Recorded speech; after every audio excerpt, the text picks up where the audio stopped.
You have probably already asked this question. Why does God allow the innocent to suffer? Why does God allow the suffering of innocent people, innocent children, sometimes people who suffer or even die stupidly without having anything to do with the problem that hit them? Why does God see so much evil in the world and allow it to run free? And this causes so much suffering to innocent people. Probably you've asked this question or you've heard someone asking this question. I've heard so many saying, so it is a question that goes on for centuries. Now, do you know what I don't hear anyone asking? What I've never heard anyone asking is the following question. Why did the most innocent person in history suffer one of the cruelest deaths on the cross? I don't see anyone asking this question. Still, it is one that has everything to do with the first, because if the person wants to know why God allows the innocent to suffer, then let's go to the most innocent of all, who suffered the most. Maybe when you put in the scale the fact that he had no sin and suffered one of the most violent deaths that a human being could suffer, so he was the one who suffered the most and the most innocent one. Then why God, being Almighty, did not stop the suffering of his Son? People do not ask this, but if they ask, they will understand that the answer to the two questions, the first that says, why does God allow the innocent to suffer? And the second question, why did the most innocent person in history suffer one of the cruelest deaths on the cross? The answer to both questions is the same. The answer to these both questions is sin. The human being's sin. Sin is what is behind the human suffering and also God's suffering. The human sin is what causes suffering in the world, and because of the suffering in the world, God also suffers. Because of sin, God had to suffer and subject his Son to the cross to solve the problem of the human being's sin. So look, by the suffering of the Son of God, we understand that not even God could spare himself from suffering, because suffering is the consequence of another law which is in force in humanity, the law of freedom of choice, the law of human will.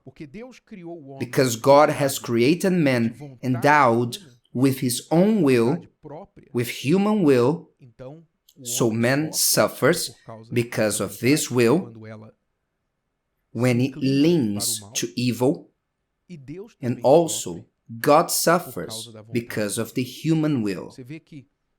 Thinking more deeply about it, if man did not exist, the devil's existence would be irrelevant to God.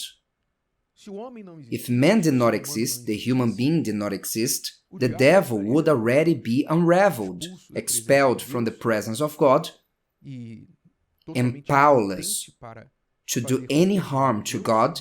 The devil can only reach God through man.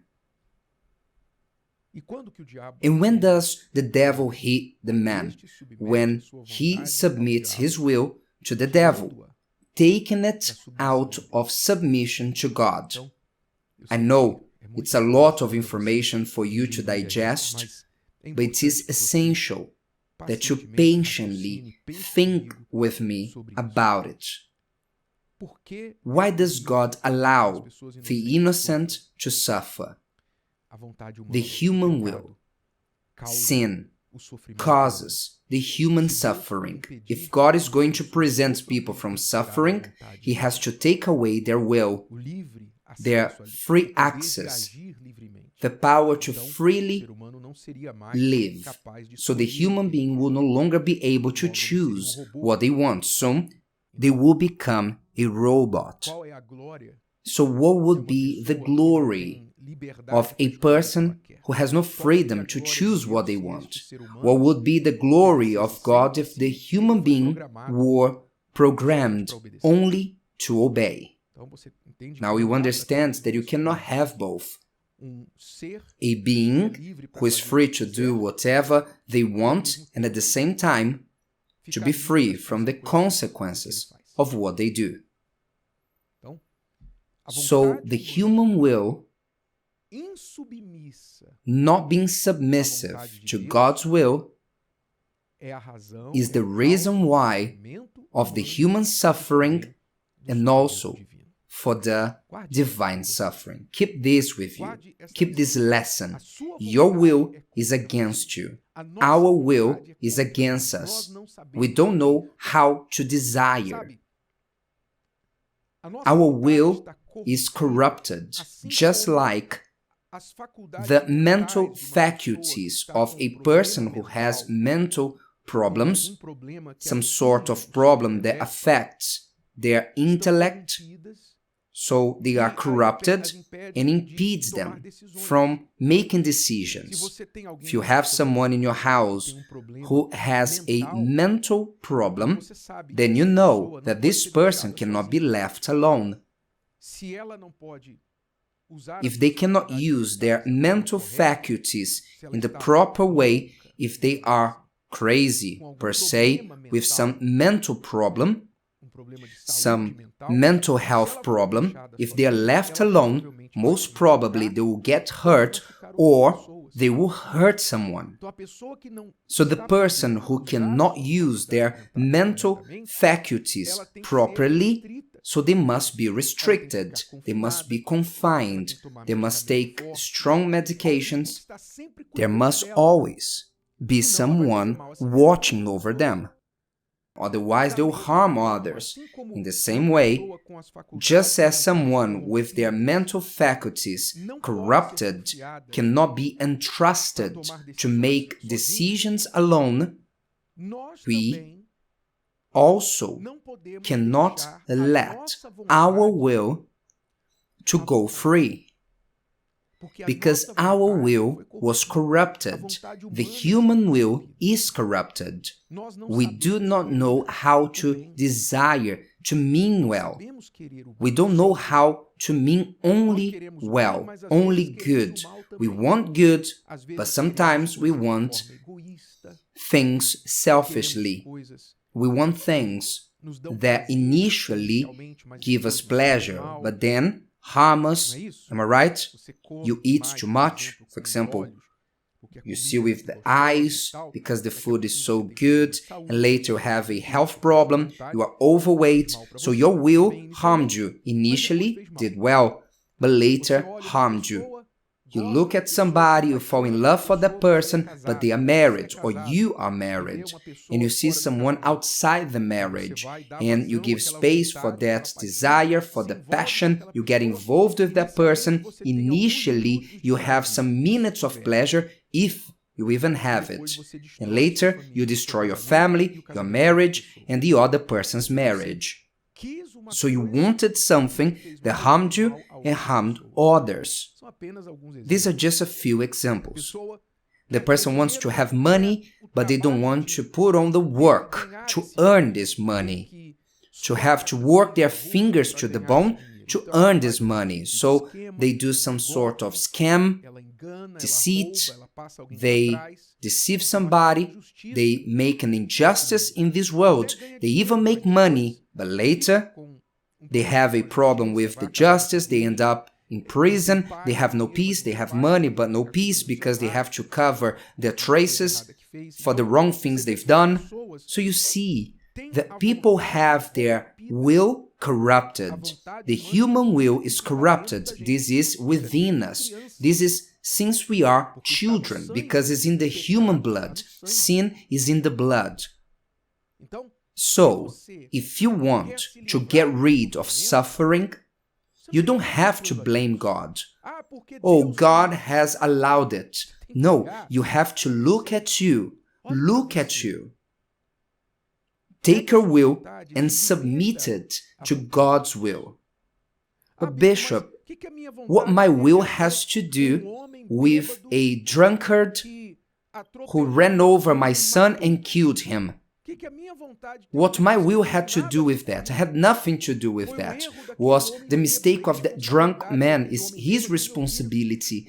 My child, an innocent child who died by the pavement and a car driven carelessly. What the will of my son had to do with that? Yours, most probably none. However, you must understand that we are inserted in a world with more than 8 billion people and each person with their own will, which includes to drink more than they should, which includes driving a car above the speed limit. And we live in cities that there are many people who do that. So it is unavoidable that you will go through that.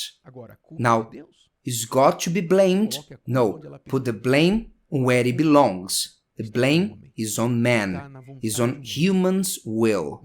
We cannot allow our will to go free. If you allow your will to go free, you will suffer because of it. So the best thing we can do is to submit our will to God's will and to ask Him to keep us in His shelter and to have the comfort that is still in this world, even though we will go through injustices and even an unfair death.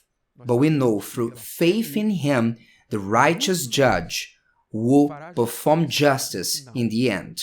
In the end, all will be resolved, because He will take in His hands the judgment, and He will perform justice to those who is due. It's better for you to have peace with the judge than a war against him. If today's video helped you and you know someone that could benefit from it, share it with them, and if you haven't subscribed to the channel, you may do so now. See you later.